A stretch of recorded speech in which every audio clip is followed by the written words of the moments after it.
올 한 해도 하나님의 축복이 여러분의 삶과 여러분의 가정 가운데 넘치시길 주님의 이름으로 축원합니다. 오늘은 새해 첫 주를 맞이해서 하나님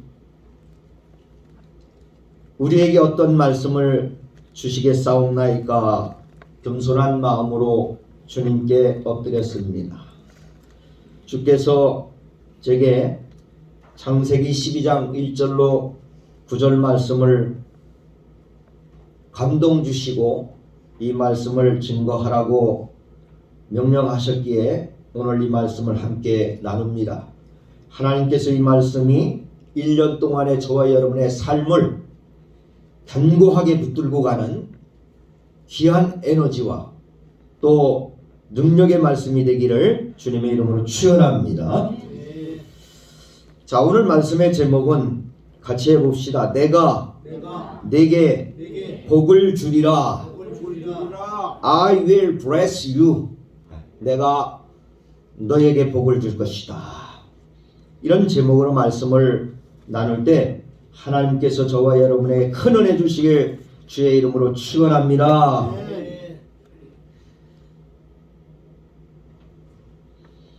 오늘 본문 말씀은 우리가 잘 아는 말씀입니다.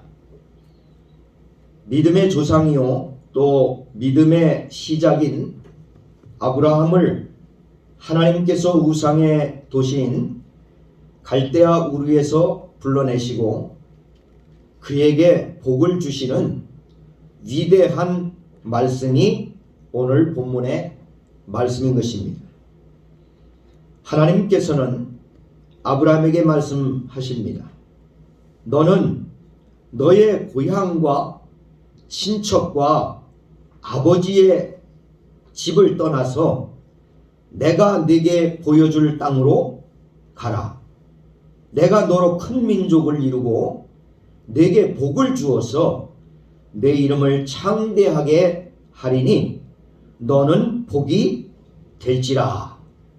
너를 축복하는 자에게는 내가 복을 내리고 너를 저주하는 자에게는 내가 저주하리니 땅의 모든 족속이 너로 말미암아 복을 얻을 것이라.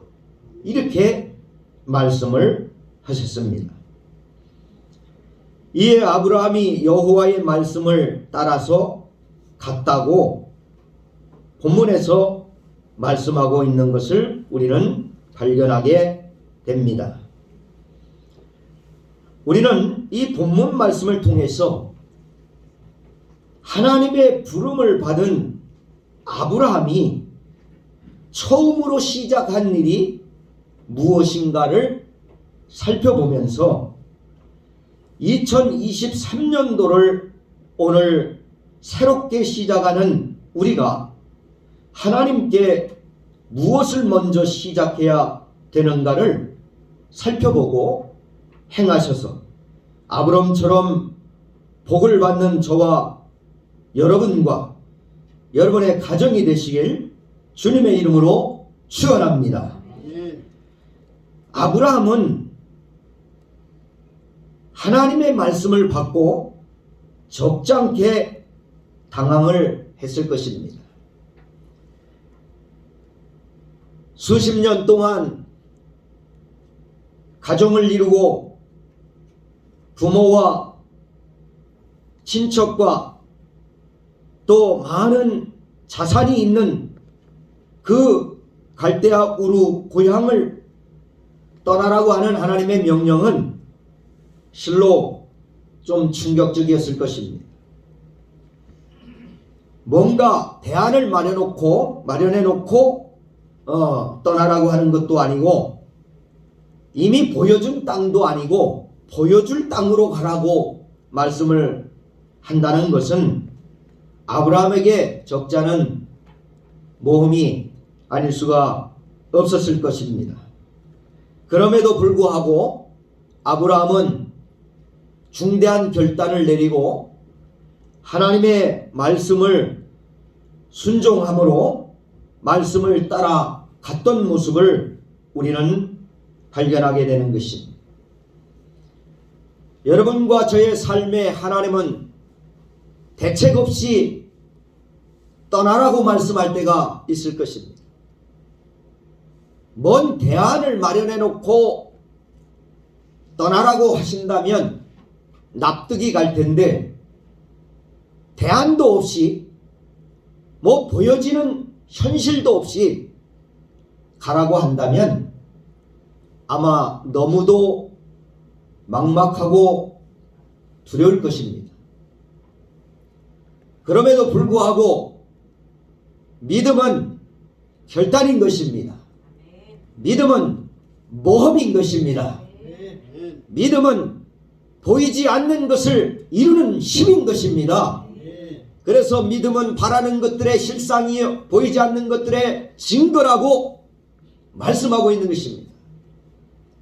여러분, 눈에 보여지는 것을 따라가는 것은 누구나 할 수 있습니다. 또 여러분에게 준비된 대안을 제시해 놓은 것을 따라가는 것은 어느 누구나 할 수 있는 것입니다.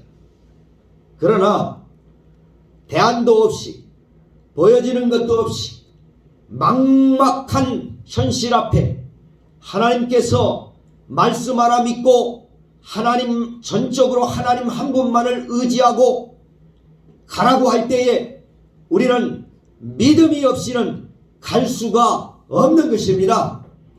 하나님을 믿는 전적인 신뢰가 있어야 우리는 발을 내디딜 수가 있는 것입니다.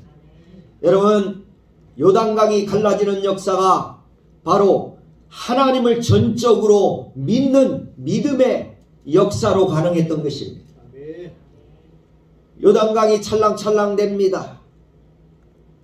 앞으로 건너가야 가나안 땅입니다. 가나안 땅을 발로 내딛기 위해서는 그 요단강의 장벽을 넘어서야 합니다. 그러나 그 요단강은 여러분과 나를 삼키려고 넘실댑니다. 그 물을 바라보고 그 파도를 바라보고 그 깊은 수심을 바라볼 때는 도저히 우리는 발을 내딜 수가 없는 것입니다. 그러나 그 요단강을 건너라고 하신 하나님의 말씀에 대한 신뢰와 그 말씀을 하신 전능하신 하나님에 대한 전적인 신뢰가 저와 여러분 가운데 있다 한다면 우리는 발을 내딛게 될 줄로 믿습니다. 발을 내딛게 될 줄로 믿습니다. 여러분, 그럴 때 요단강은 쫙 갈라지는 거예요. 네? 여러분, 그 모험이 믿음인 것입니다. 믿음은 현실 속에 보여지는 것을 받는 게 아닙니다. 보여지지 않는 것을 믿음으로 받아들이고 그것을 이루어내는 게 믿음인 거예요. 믿음이 있다 하는 것은 바로 그런 결단이 있는 것입니다. 의심은 믿음의 반대입니다. 의심은 눈에 보여져야 믿는 것이 의심입니다. 눈에 보여지지 않는 것은 믿지 않습니다. 그것은 믿음이 아닌 것입니다. 사랑하는 여러분, 오늘 아브라함은 이런 많은 난관 속에서 말씀을 따라갔다고 분명하게 오늘 본문에서 말씀하고 있는 것을 볼 수가 있는 것입니다. 4절의 말씀에 보니까 이에 아브라함이 여호와의 말씀을 따라갔고, 따라해 봅시다. 아브라함이 여호와의 말씀을 따라갔고. 할렐루야. 여러분이 여러분의 이름을 거기다 넣으면 됩니다. 아무개가 여호와의 말씀을 따라갔고 이렇게 넣으시면 되는 거예요. 여호와께서 말씀한 그 말씀을 쫓아 따라가는 것이 얼마나 중요한가. 그런데 아브라함이 말씀을 따라간 것도 가장 중요한데, 근데 또 여러분 중요한 사실이 있습니다. 아브라함이 첫 번째로 시작한 것들이 오늘 세 가지가 나옵니다. 아브라함이 믿음의 조상이요 복의 근원으로서 믿는 자들에게 표본이 된 이 놀라운 역사가 성경 속에 기록될 수 있었던 것은 오늘 본문의 이 세 가지 새로 시작한 삶의 모습 속에 이루어진 것입니다. 오늘 첫 번째로 보면 창세기 12장 7절의 말씀을 가서 보니까 여호와께서 아브라함에게 나타나 이르시되 내가 이 땅을 내 자손에게 주리라 하신지라. 자기에게 나타나신 여호와께 그가 그곳에서 제단을 쌓고, 따라해 봅시다. 그곳에서 제단을 쌓고, 할렐루야. 8절에도 가서 보면 8절에도 보면 거기서 베델 동쪽 산으로 옮겨 장막을 치니 서쪽은 베델이요 동쪽은 아이라. 그가 그곳에서 여호와께 제단을 쌓고 여호와의 이름을 부르더니 라고 말씀합니다. 두 말씀에 오늘 아브라함은 제단을 쌓았다고 분명하게 증거하고 있는 것을 볼 수가 있습니다. 제단을 쌓았다는 것은 오늘날 이 시대적인 표현으로 말하자면 따라해 봅시다. 예배를 드렸다는 얘기입니다. 예배를 드렸다는 얘기예요. 예배를 드리고 살아계신 하나님 앞에 제단을 쌓았다는 것은 살아계신 하나님 앞에 예배로 경배로 영광을 돌렸다는 이야기인 것입니다. 아브라함이 하나님의 부름을 받고 첫 번째 시작한 일이 뭐냐? 예배 생활인 것입니다. 예배 생활이 바로 돼야 그 사람은 하나님의 복을 받게 되는 것을 믿으시길 바랍니다. 여러분, 어제 저녁 송구영신 예배 말씀의 제목이 뭡니까? 예배의 성공자가 됩시다. 예배의 성공자가 될 때에 하나님의 복을 받기 때문인 것입니다. 여러분, 아브라함이 가서 뭐 땅을 보고 또 집을 어디다 질 것인가, 또 농사를 무슨 농사를 져야 이 지역에서는 잘 되고 풍년이 이루어질 것인가, 뭐 이런 연구를 하고 이런 답습을 하고 그러지 않았습니다. 하나님 만나니까 하나님 앞에 가장 먼저 한 것이 제단 쌓는 일을 했던 것입니다. 우리는 무엇을 하든지 간에 예배로 시작해서 예배로 끝내는 인생이 돼야 할 줄로 믿습니다. 예배로 시작하는 가정, 예배로 마무리하는 가정이 하나님 앞에 복을 받는 가정이 되는 것입니다. 여러분, 예배는 하나님을 섬긴다는 것입니다. 예배는 섬김인 것입니다. 예배는 우리가 그냥 습관적으로 형식적으로 그냥 하나님 앞에 행하는 관례가 아닌 것입니다. 그 시간은 하나님을 섬기는 것이고, 그 시간은 하나님을 만나는 것이고, 그 시간은 하나님을 대면하는 시간인 것입니다. 그래서 여러분, 예배가 우리에게 있어서는 목숨을 걸고 해야 될 일이라고 말씀하고 있는 것입니다.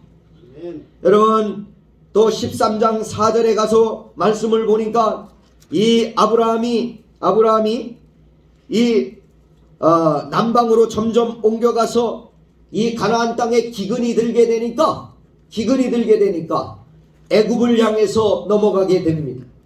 여러분, 때로는 여러분의 가정에 하나님께서 약속한 가나안 땅이야 할지라도 때로는 기근이 찾아올 수 있고, 때로는 어려움이 찾아올 수 있고, 때로는 힘든 일들이 찾아올 수가 있습니다. 그럴 때마다 우리는 살기 위해서 애굽 땅으로 자꾸 넘어가서는 안 됩니다. 그 애굽 땅은 세상이요, 그 애굽 땅은 우리가 실패할 장소밖에는 되지가 않는 것입니다. 아브라함은 애굽을 향해 갑니다. 살 길을 찾아갑니다. 그러나 그 애굽에 가서 수치를 당하게 됩니다. 아마도 아브라함의 사례가 굉장히 아리따웠던 모양이에요. 그러니까 아브라함이 궁색한 변명을 하나 만들어냅니다. 여보, 저 사람들 애굽으로 가는데 당신이 이쁘니까 당신 내 아내라고 그러면 나 죽이고 당신 뺏어갈지도 모르니까 당신 내 누이 동생이라고 해라. 응? 사실은 뭐 거짓말은 안 해요. 그런데 이렇게 짜고 애굽에 갔어요. 근데 애굽에 가서 보니까는 말이에요. 이 사례가 너무 이쁜 거예요. 그러니까는 이 애굽의 바로와 고관들이, 바로는 애굽의 왕을 바로라고 그럽니다. 바로는 영어로는 파라오입니다. 파라오. 파라오를 한국말로 바로라고 그러는 거예요. 파라오는 왕을 파라오라고 그래요. 애굽의 파라오. 그러니까 이 바로와 고관들이 장단을 맞춥니다. 왕이시여, 저희 참 아름답습니다. 그 아름답지? 그러니까 이 바로가 이제 이 사례를 자기 좀 첩으로 이렇게 받아들이려고 이렇게 계략을 꾸미게 되죠. 그때에 하나님께서 그 바로에게 나타나서 어려움을 주게 됩니다. 그러게 되니까 바로가 다시 사례를 아브라함에게 돌려보내고 그의 모든 재산들도 다 돌려보내고 그래서 다시 이 아브라함이 첫 번째 제단을 쌓았던 곳이 바로 오늘 본문에 보니까 4절인데 13장 4절인데 그 말씀이 여러분 그가 처음으로 제단을 쌓은 곳이라 그랬어요. 베델과 아이 사이에 첫 번째 장막을 그 제단을 쌓고 그것을 하나님께 영광을 돌리지 않았습니까? 그런데 그곳으로 다시 실패의 현장에서 다시 돌아간 겁니다. 여러분 이게 얼마나 중요합니까? 성도가 때로는 실패할 수 있습니다. 성도가 때로는 좌절할 수도 있습니다. 성도가 때로는 넘어지고 쓰러질 수도 있습니다. 그러나 중요한 것은 다시 믿음으로 일어나서 처음 자리로 돌아가는 것입니다. 그것이 바로 하나님의 축복을 받는 역사인 것입니다. 아브라함은 다시 예배의 장소로 갔습니다. 다시 제단을 쌓은 장소로 갔습니다. 여러분 예배를 드리다가 예배를 쉬고 예배 중심으로 살다가 세상 중심으로 갈 수도 있습니다. 그러나 중요한 것은 다시 돌아와야 된다고 하는 거예요. 다시 돌아와야 사는 거예요. 다시 돌아오지 않으면 망하는 것입니다. 아브라함은 다시 돌아왔습니다. 아브라함은 다시 돌아와서 오늘 본문에 그가 처음으로 제단을 쌓은 곳이라 그가 거기서 여호와의 이름을 불렀다. 할렐루야. 다시금 예배의 회복인 것입니다. 예배의 회복, 이것이 얼마나 중요한가.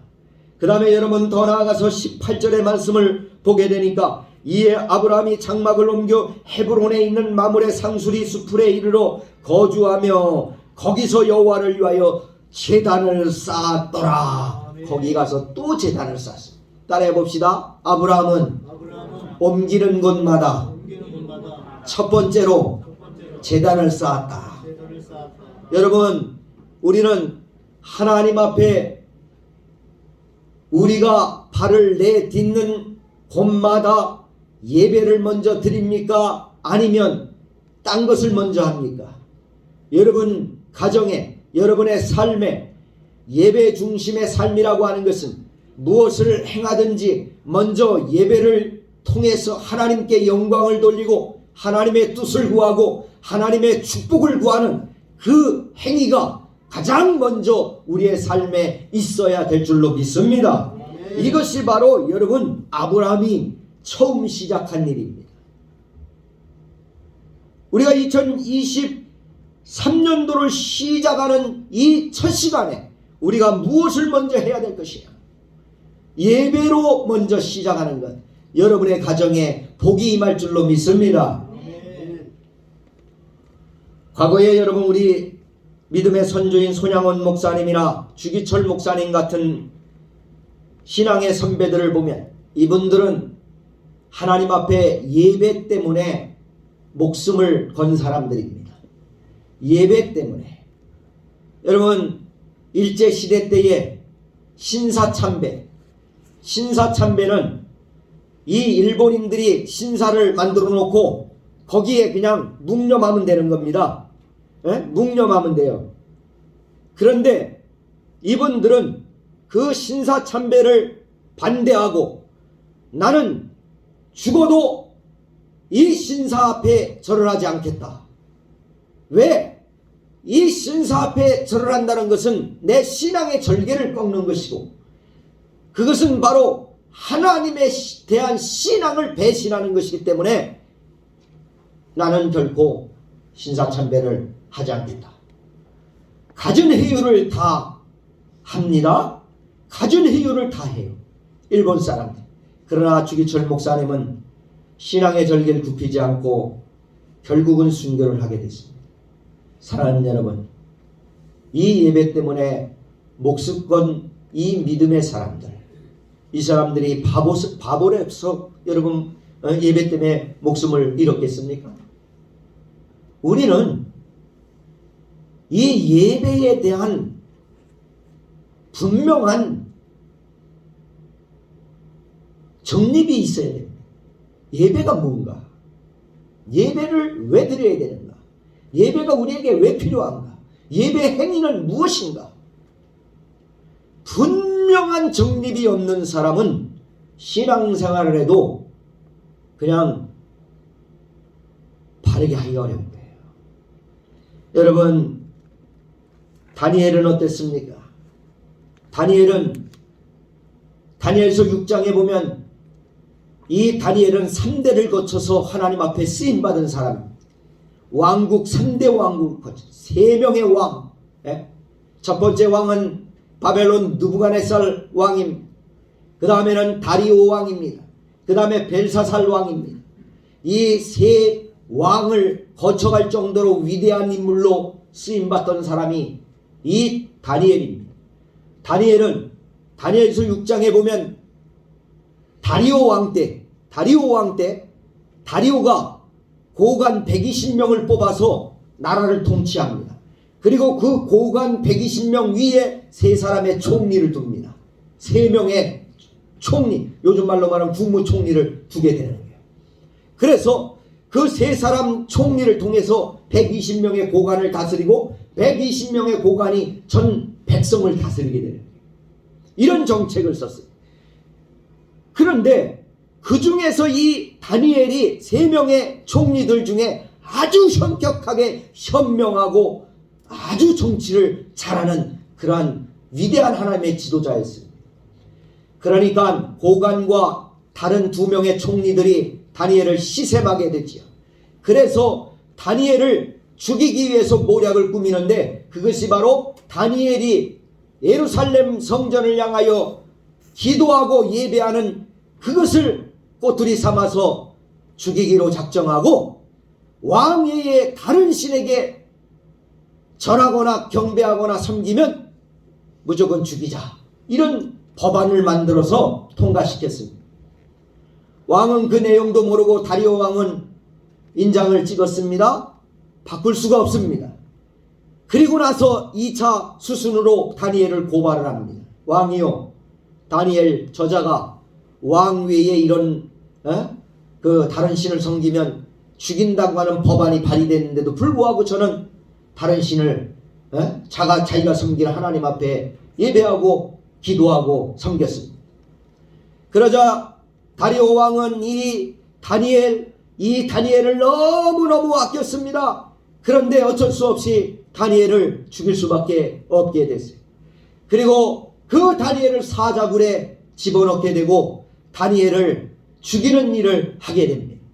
그러나 하나님은 다니엘을 붙으시고 그 사자들의 입을 막으시고 그 사자들의 품 안에서 다니엘이 따뜻하게 단잠을 자는 놀라운 축복을 하나님이 베푸셨던 것을 우리는 다니엘서 6장을 통해 살펴볼 수가 있는 것입니다. 아멘. 사랑하는 여러분, 그러나 그 다음날 다리오가 와서 다니엘을 부릅니다. 다니엘아, 내가 죽었느냐? 진짜 죽었느냐? 아닙니다, 왕이시여, 내가 살았나이다. 깜짝 놀랐습니다. 다리오가 얼른 다니엘을 꺼내라. 그리고 더 다니엘을 참소한 저것들을 다 갖다, 자식 새끼까지 다 갖다 집어넣어라.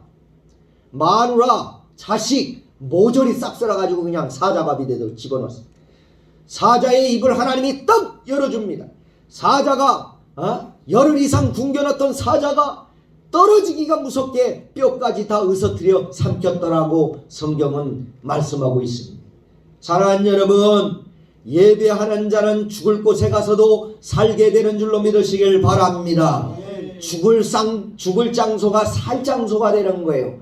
그러나 살 장소라 할지라도 하나님을 멀리하고 참소하는 자들, 하나님의 백성을 참소하고 하나님 경배하는 것을 방해하는 자들, 이런 자들은 살 장소인데도 그것이 죽을 장소가 되게 되는 것을 믿으시길 바랍니다.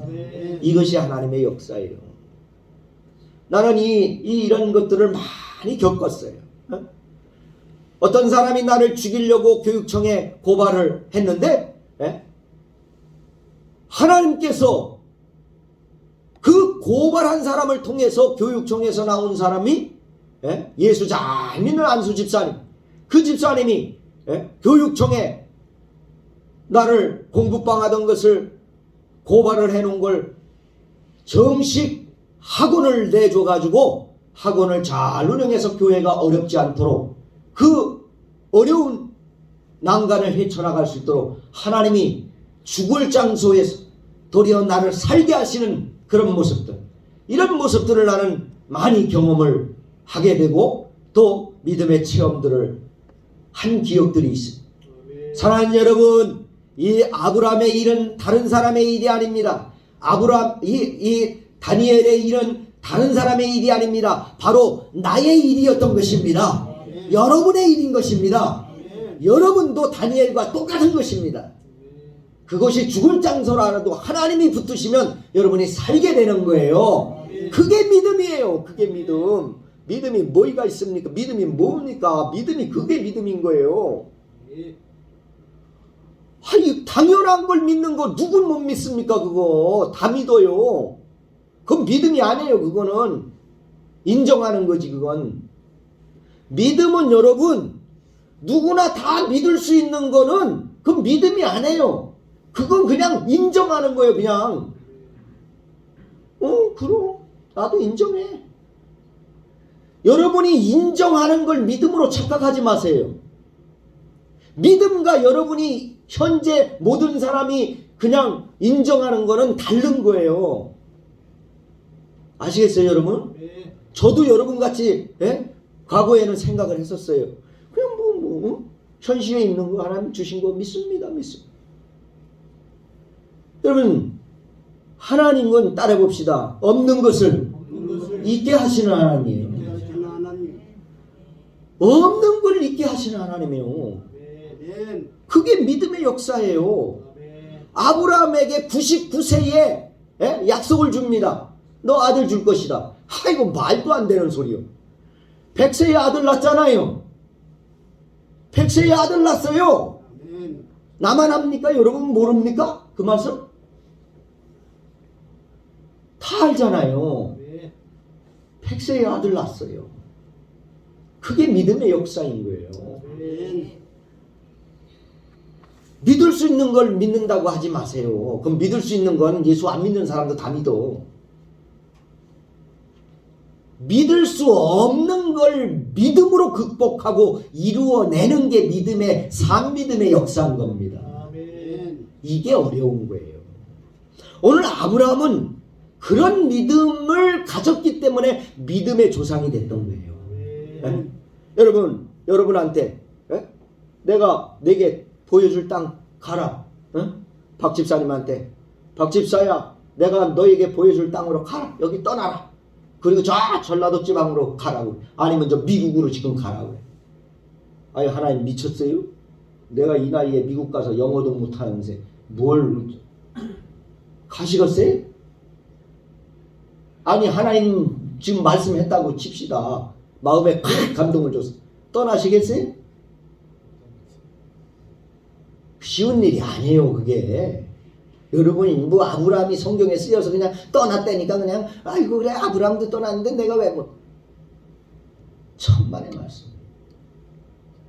사랑하는 여러분, 아브라함의 결단은요, 아마 밤을 지새면서 고민을 했어요. 이 말씀을 따라야 되는가? 진짜 하나님의 음성인가? 진짜 이것을 이 하나님이 이 축복이 있을까?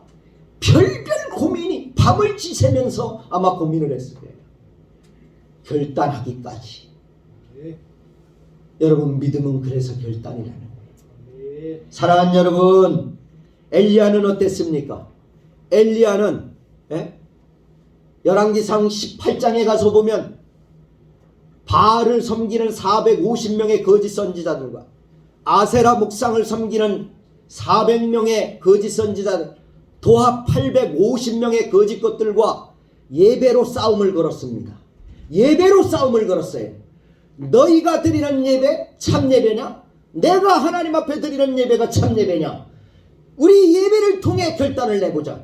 목숨 걸고 결단 내보자. 너희 예배가 받아지면 너희가 섬기는 그 신이 하나님이다. 그럼 내 목을 쳐라. 아니면 내가 섬기는 하나님, 그 하나님이 내 예배를 받으시면 너희들 목이 달아날 것이다. 야, 무시무시한 살벌합니다. 여러분 그 말씀을 그냥 읽지 마세요. 상상을 해가면서 읽어보세요. 나는 성경을 읽을 때 내가 원래 국문학을 전공을 하려고 그랬다. 돈 잘 번다고 그래가지고 공대를 갔는데 부자 되려고. 원래 제가 국문학 국어를 잘했어요. 국어는 거의 100점이에요. 하나도 틀리지 않고. 시도 잘 썼었고요. 제가 중고등학교 때. 그래서 난 국문학을 전공해가지고 시인이나 소설가나 그래서 여러분 드라마 같은 거 보면 내가 드라마 작가들의 생각을 다 읽어요. 딱 몇 번 보면 저게 어떻게 전개된다라는 걸 다 알아요. 왜 그러냐 하면 그 국문학의 심취를 제가 했었기 때문에. 그런데 여러분 보세요. 이런 이 예배에 대한 그런 모습들, 이런 모습들을 이 엘리야가 목숨을 거기다 걸은 거예요. 목숨을 걸은 거예요. 야, 그래서 성경을 읽을 때 나는 드라마틱하게 상상을 많이 해요. 그 내용을 읽으면서 막 머릿속에 그게 그려져요. 드라마 같이 막 그려져요. 그래 여러분 그렇게 읽으면 너무너무 막 이 소름 돋을 정도. 그래서 이 엘리야가 탁 서 있고 엘리야 한 명대 저기 850명이 그냥 막 벌떼처럼 모여 있어. 와, 세상 말로 쪽수로 밀리는 거야. 이거는 쪽수로 밀리는. 와, 발발발 떨리죠. 근데 거기다 놓고 야, 예배로 한번 목숨 걸고 해보자. 니들이 죽든지 내가 죽든지. 할렐루야. 그렇게 여러분 엘리야는 목숨 걸은 거예요. 그리고 하나님 앞에 너희들 먼저 해라. 막 그냥 오후가 되도록 막 발발발발발 뭐 개구리 뭐 울부짖듯이 그냥 막 자기 몸을 막 상하고 별짓을 다. 근데 불이 안 떨어지는. 야, 다 끝났냐? 야, 너희들 바알 신이 잠자나 보다. 조금 더 크게 불러봐라. 크게 불러봐라. 막 약 올리기까지 합니다. 그리고 나서 이 자들이 아무리 해도 불이 떨어지지 않아. 그러니까 엘리야 그만해라. 내가 하겠다. 그리고 얼마나 담대한 자입니까? 제단을 싸고 제단 또랑에다가 물을 12 그 항아리를 갖다 물이 찰랑찰랑. 왜? 야, 누가 불이 떨어지면 다른 불 거기다 몰래 집어넣은 거 아니야? 이럴까봐. 완벽한 하나님의 승리를 보여주기 위해서. 그래서 물을 딱 제단 사면에다가 다 물을 찰랑찰랑. 그리고 하나님을 향하여 머리가 무릎 속에 들어가도록 간절히 기도합니다. 하나님이여 이곳에 불을 내려 주시옵소서. 이곳에 불을 내려 주시옵소서. 이건 뭐 좀 엘리야 심정으로 했는데도 아멘도 시답지 않아서 불이 안 내리고. 엘리야가 기도합니다. 하나님이여 불을 내려 주시옵소서. 그런데 소식이 없는 거예요. 또 기도합니다. 또 기도. 그러자 하늘에서 그 엘리야가 드리는 예배 가운데 불이 임재합니다. 할렐루야. 그래서 엘리야는 예배 한 번으로 850명의 목을 다 따버렸어요.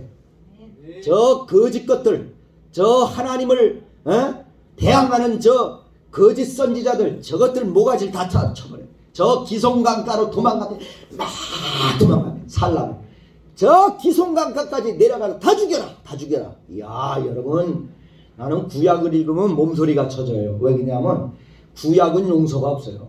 야, 그리고요, 여러분, 이단자들이나 하나님을 대적하는 자들에게는 국률이 필요 없어요. 뭔 얘기인지 이해되세요?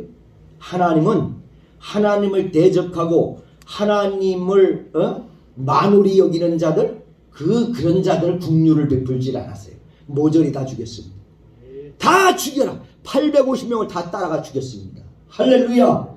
야, 그래서 여러분, 엘리야가 이 예배로 승리자가 됐던 것입니다. 여러분, 이 예배가 얼마나 중요합니까? 이 예배가 여러분 삶에 회복되길 주의 이름으로 축원합니다. 축원합니다. 두 번째는 창세기 14장 20절 말씀입니다. 이 창세기 14장 20절 말씀이나 따라해 봅시다. 11조를 하나님께 시작했다. 여러분, 이 지극히 높으신 하나님의 제사장 살레망 멜기세덱에게 10의 1조를 최초로 바친 사람이 아브라함입니다. 11조는 누구서부터 시작됐느냐? 아브라함서부터 시작된 거예요.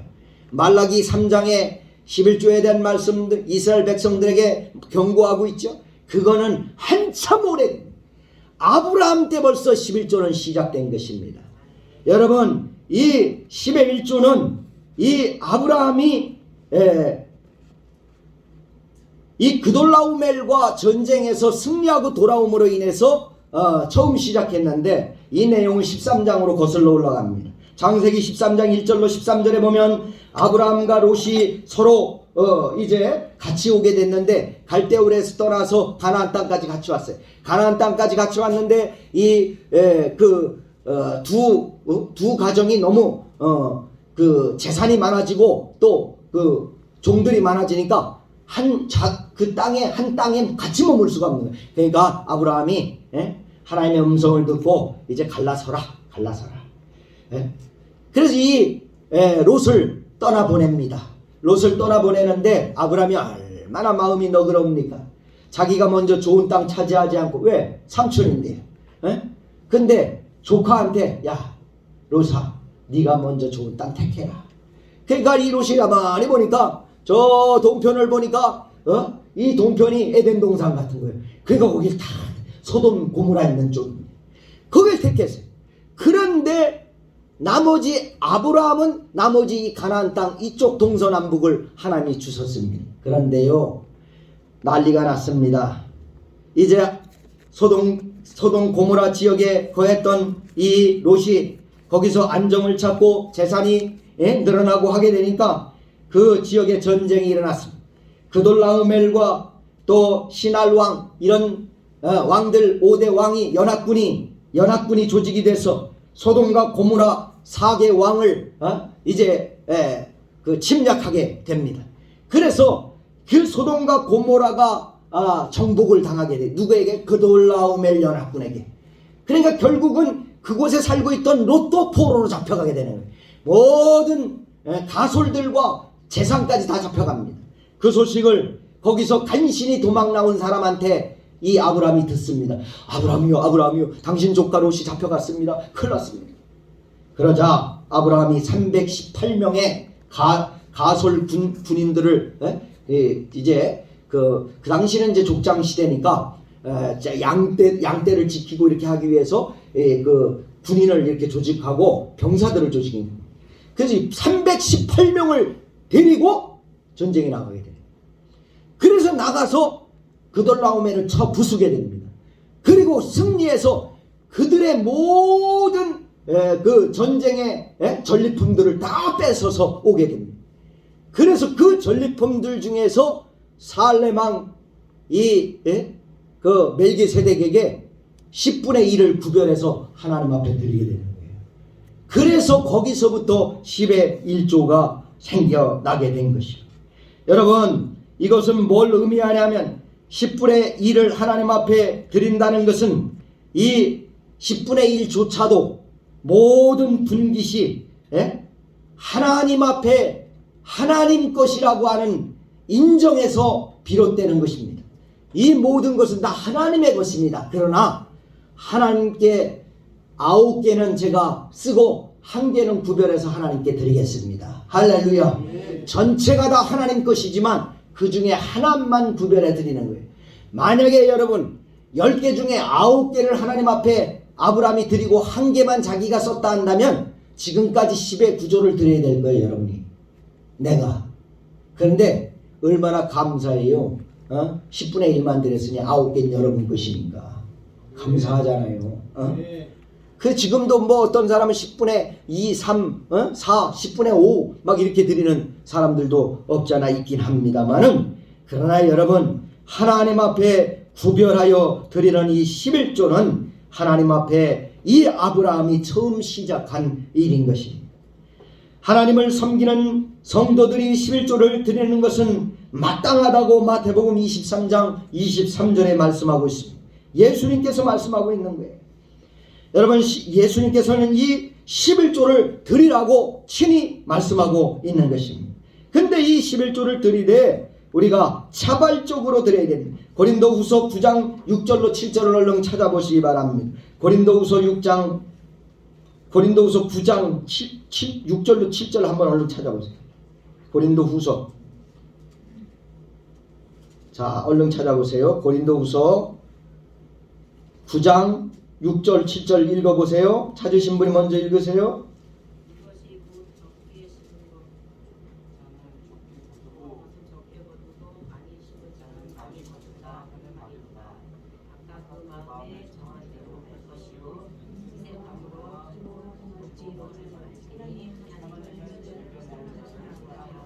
아멘. 그 말씀은 지금 사도 바울이 연보에 대해서 말씀하면서 5절, 4절, 5절, 6절, 7절 쭉 이야기하면서 그렇게 말씀하는 겁니다. 적게 심는 자는 적게 거두고 많이 심는 자는 많이 거둔다. 이 말은 뭔 얘기입니까? 하나님 앞에 많이 드리는 자는 하나님 나라에서 많은 것을 받을 것이고 적게 드리는 자는 적게 받을 것이라고 말씀하는 것입니다. 그러면서 7절에 그 마음에 정한 대로 해라. 인색함으로나 억지로 하지 마라. 억지로 하지 마라. 억지로 하고 인색함으로 하는 건 안 하는 이만 못하다. 그러니까 즐겨내는 자를 하나님이 사랑한다라고 고린도후서 9장 7절에 말씀하고 있는 것을 우리는 찾아볼 수가 있는 것입니다. 또 여러분 신명기 14장에 가서 말씀을 보시길 바랍니다. 신명기 14장 29절에 가서 말씀을 보겠습니다. 자, 28절 29절을 같이 읽습니다. 찾으셨으면 읽습니다. 시작. 매년 3년 끝에 그 해 소산에 10분의 1을 다 내어 내 성읍에 저축하여 너희 중에 분깃이나 기업이 없는 레위인과 내 성 중에 거류하는 객과 및 고아와 가부들이 와서 먹고 배부르게 하라. 그리하면 내 하나님 여호와께서 내 손으로 하는 범사에 내게 복을 주시리라. 할렐루야. 하나님께서 신명기 14장에 말씀합니다. 매년 3년 끝에 그 해 소산의 10분의 1을 저축해라.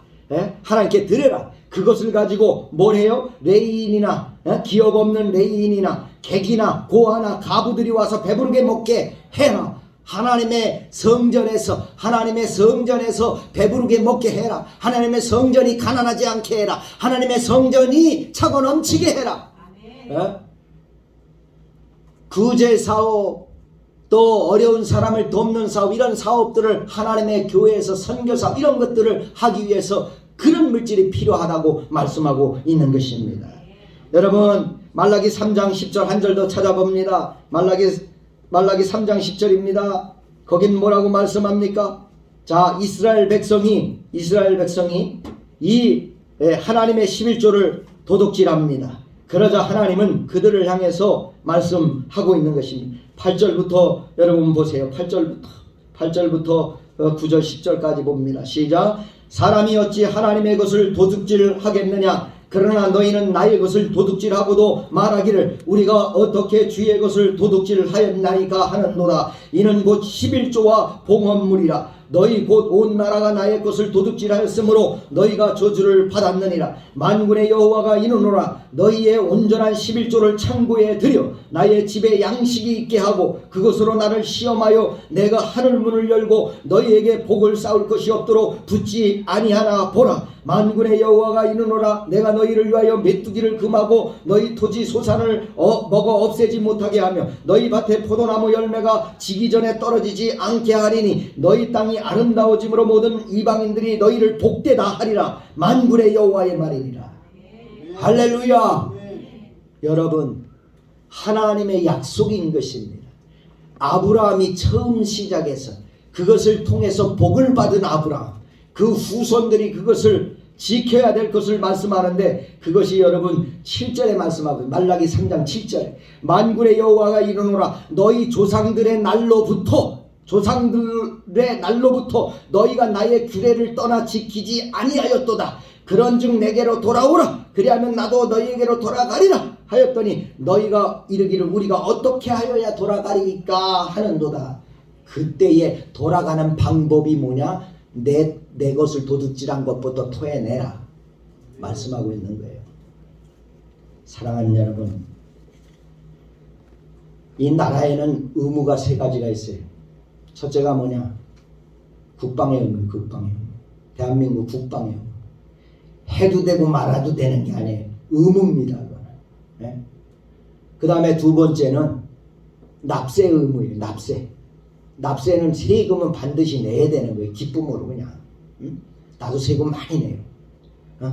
700만 원 돈 냈어.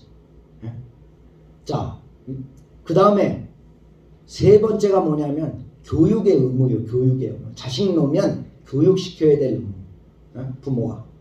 이 3가지 의무는 해도 되고 뭐 말아도 되고 이거 아닙니다. 당연히 해야 돼요. 의무는 반드시 당연히 해야 되는 거예요. 여러분, 하나님의 것을 구별하는 것은 반드시 성도가 복을 받으려면 해야 되는 거예요. 해야 돼요. 성도가 해야 될 게 2가지 의무가 있는데, 물론 다른 것도 많습니다만은 핵심적인 게 2가지가 있는데, 하나는 따라 봅시다. 물질의 11조. 물질의 11조. 두 번째는 뭐냐면 주의를 거룩히 지키는 거예요. 주의를 거룩히. 그건 날의 11조나 마찬가지. 날에 일주일 중에 6일은 너를 위해 써라. 따라 봅시다. 6일 동안은 열심히 일하고 7일째는 쉬어라. 누굴 위해서? 하나님을 위해서. 왜? 그 7일째는 하나님의 날이기 때문에. 여러분, 7일 다 우리한테 주신 게 아니에요. 하루는 하나님의 날인 거요. 그건 하나님께 드려야 되는 거야. 그런데 6일 동안 자기를 위해 써놓고 7일까지 그냥 땡쳐 먹으려고 그러면 돼요, 안 돼요? 물질도 마찬가지예요. 물질도 하나님이 10개 주셨으면 9개 자기를 위해 썼으면 1개 바치는 건 당연한 거지요. 그걸 나는 지금까지 11조를 떼먹은 역사가 없어요. 우리는 어려우나 어렵지 않으나 하나님 꼭 구별해서 그 하나님이 책임지시는 거예요. 하나님이 복을 주시는 거예요. 그건 철칙인 거예요. 철칙. 그걸 왜 도둑질합니까? 세상의 도둑질해도 하나님 앞에 올바르지 않은데 하나님의 것을 도둑질합니까? 말이 안 되는 거예요. 하나님 앞에 여러분 이것을 회복하지 않으면 안 돼요. 이걸 회복해야 돼요. 하나님 앞에 이걸 회복해야 하나님의 교회가 든든히 세워지고 하나님의 교회가 힘있게 주의 일을 하는 겁니다. 선교도 하고 구제도 하고 많은 선한 영향력을 이 땅 위에 미치게 되는 거예요. 내가 안 하면서 여러분한테 하라 그러면 도둑놈이지. 나는 여러분보다 더 많이 해요. 어떤 때는 10분의 2를 낼 때도 있어. 그러니까 여러분, 나는 여러분한테 당당하게 하라고 그럽니다. 왜? 내가 지금까지 10의 1조를 하나님께 구별하여 드려서 못 산 일이 없어요. 잘 살고 잘 먹고 잘 살았어요. 지금까지. 그거 없어도 도리어 하나님이 더 축복을 해주셨어요. 사랑하는 여러분이요, 하나님 앞에 아브라함이 처음 시작한 이 11조를 우리가 회복해야 될 줄로 믿습니다. 그 다음에 마지막 한 말씀 더 드리면 마칩니다. 따라해 봅시다. 할례를 시작했다. 창세기 17장 23절에 가서 보면 말씀합니다. 하나님이 아브라함에게 99세에 약속을 주셨어요. 야, 내가 너한테 아들을 줄 거다. 아, 당황스럽죠? 말도 안 되는 소리 아닙니까? 근데 아들 주겠대. 그러면서 언약의 징표로 할례를 하라고 합니다. 할례, foreskin, 영어로 foreskin. 이해돼요? 뭔 얘기인지? foreskin. 이 할례를 행하라는. 그래서 아브라함이 99세에 할례를 했어요. 원래 유대 법에는 낳은 지 8일 만에 할례를 하게 돼 있어요. 할례는 남성의 표피를 자르는 게 그 할례입니다. 복용수. 이거는 뭘 의미하냐면 하나님의 백성으로서 성결을 의미하고 거룩을 의미하고 구별을 의미하는 거예요. 그래서 하나님이 아브라함에게 구별되고 성별되고 하나님 앞에 거룩해라. 그래서 너한테 내가 너와 네 자식과 네 종들 다 할례해라.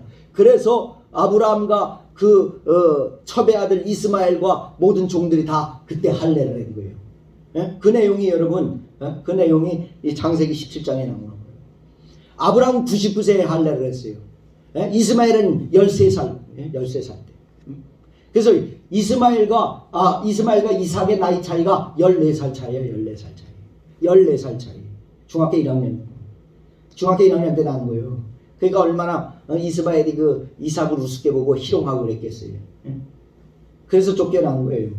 사랑하는 여러분, 이 할례는 바로 하나님께 구별되고 성별되고 거룩함의 표시인 것입니다. 그래서 하나님이 아브라함과의 언약의 징표로 할례를 지시했습니다. 그래서 할례를 행했던 것입니다.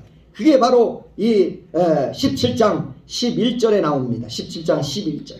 그리고 할례를 행하는 모습이 23절에 나옵니다. 사랑하는 여러분, 이 할례는 하나님 앞에 성도로서 구별되게 살아가는 삶의 모습인 것입니다. 그래서 지금 오늘날 성도는 육체의 할례를 하는 게 아니라 따라해 봅시다. 마음의 할례를 해야 된다. 마음의 할례를 해야 돼요. 마음의 할례.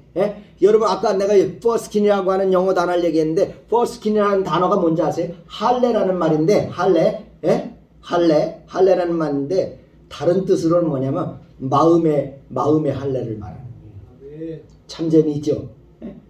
영어 단어 foreskin이라는 단어가 포경 수술을 말하는 건데 또 옆에다 뭐라고 해석을 했냐면 마음의 할례를 말하는 거예요. 다른 해석으로. 여러분이 나중에 사전 찾아보세요. foreskin. F-O-R-E-S-K-I-N. foreskin. 그래서 이 할례라고 하는 것은 오늘날로 마음의 할례를 해요. 마음의 할례, 성도들. 마음의 할례는 뭐야? 하나님 앞에 세상과 구별되게 살아가는 그런 모습을 마음의 할례로 표현하고 있다. 사랑하는 여러분, 이 세 가지를 아브라함은 처음 시작했어요. 하나님의 부름을 받고 처음 시작한 거예요. 오늘 사랑하는 여러분, 2023년도 우리가 시작을 해야 되는데 여러분이 이미 시작한 것 다시 회복을 해야 되고 하나님 앞에 회복할 때 하나님의 역사가 일어날 줄로 믿습니다. 이것은 규정사실입니다. 저는 분명하게 말씀드립니다. 이 세 가지 여러분 하나님 앞에 예배생활 바로 하고 물질생활 바로 하고요. 물질생활. 세 번째 뭐냐? 거룩한 생활 바로 하세요. 거룩한 생활. 이 세 가지 예배생활, 물질생활, 거룩한 생활 이것 바로 하면 하나님이 복을 안 주실 수가 없어요. 반드시 복 주십니다. 어마어마하게 주십니다. 2천만 원 가지고 내려온 나는 지금 어마어마한 복을 받지 않았습니까? 지금 나는 말이요. 나는 이 충청도 땅에 돈 2, 3천만 원 가지고 내려왔어. 하나님이 얼마나 부자 되게 야, 그 돈이 하나님의 축복의 척도는 아니지만 여러분, 그리고 우리 아들이 그 선교사의 길을 가겠다고 지 스스로, 야, 남들은 가라 해도 안 가는데 그냥 외국 유학까지 시켜놨더니 말이요, 하나님의 일 하겠다. 야, 그래가지고 얼마나, 그리고 말이야, 사명감이 어찌나 투철한지 나 닮아가지고, 사명감이 너무 투철해도 그것도 참, 아이고 참, 그래. 독감이 걸려가지고 거기 IM 선교사 대표 선교사인 클라라가 우리 사모님한테, 사모님, 우리 헨리 선교사가 독감 걸려가지고 쉬라고 그래도 아이씨 그냥 얼마나 그렇게 열심히 하는지. 그래서 내가 아이고 참, 누구 아들이라 그 얼마나 사명감이 투철한지. 얘는 내가 또 그러잖아요. 야, 또 좀 새해 됐으니까 집에 와서 부모님하고 와서, 아유 아버지 안 돼요, 거기 사람 없어가지고 전에도 있어야 됩니다. 아 참, 사랑하는 여러분, 그것도 나의 복인 거예요. 사랑하는 여러분, 하나님의 축복이 여러분의 가정에, 여러분의 삶에 넘치시길 주의 이름으로 축원합니다. 기도하겠습니다. 하나님 감사합니다.